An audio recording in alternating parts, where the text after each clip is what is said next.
In this video, we're going to review these Bushnell 10x42 waterproof FOV 305FT. Just kidding, I'm going to read all the specs.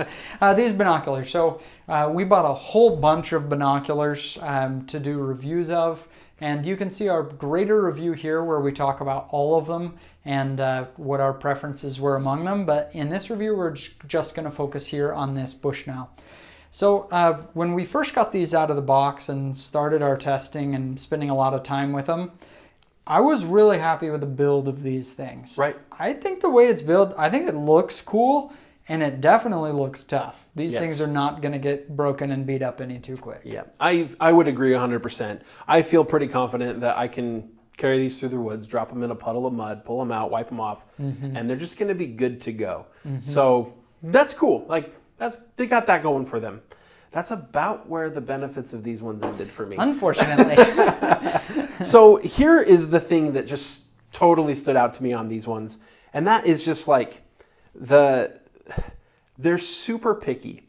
When I hold them up to my eyes, they're the hardest of all of them to get lined up to where I get a nice circle without like a funny 2-circle overlap. And then even when you get it all lined up, you get this black haze coming in from the outside all around. If you just move even barely, those little black spots are everywhere. You just have to be exactly dead centered on them to get the view that you want. I just cannot get the view looking good through these. I can't do it. Now, the contrast and clarity of the glass is fine. Most people, if you aren't comparing it against other binoculars, will say it looks good even.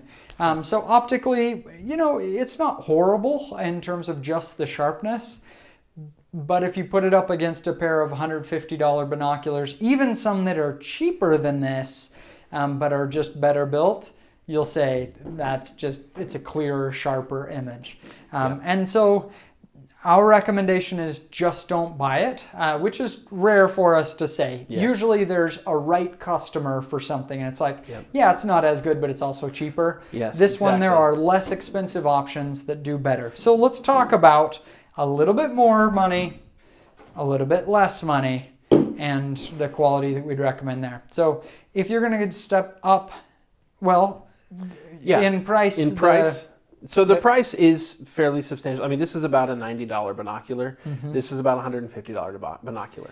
But you're getting a lot more. A whole lot more for that. Even comparing this Carson binocular against some that were $100 more in the $250 price range, this thing holds its own. These are what we gave our best value to. Yes. They're still very inexpensive. The build quality is so good. The smoothness of the focus ring, optically, it's excellent. Yes. The colors are perfectly true on this thing. There's not a blue or yellow cast to it.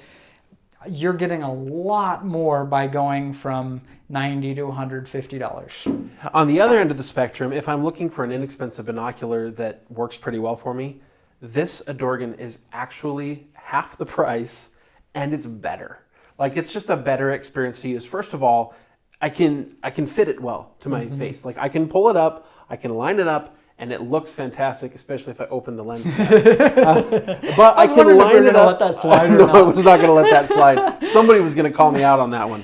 No, but seriously, I can line it up. I don't have, if I get a little off axis, I still have a great field of view. And then the optics on this thing, I feel like are at least as good as the optics on the Bushnell. Yeah. Just the color, the sharpness and everything. And the thing is, better experience. If it breaks, go buy another one. It's still and you're still cheaper than this thing is. So it's lighter weight. It's optically better. It is actually. This is a very light binocular compared to all these others. The build quality, I wouldn't say is as nice. This has a better build quality for sure. This feels like it doesn't feel bad, but it's not as good as this. This definitely feels just more rugged. But if you were to hand me both of these and just say, both of these are free, which one do you want? I'd take this one. Yep. So you'll get our links in the notes below to which one. Also, if you're into hunting and shooting, check out this channel, Backfire. Give us a subscribe and a like. We're doing tons of reviews like this where we're going way in depth and buying all the product to give you the best information possible so you don't waste your money.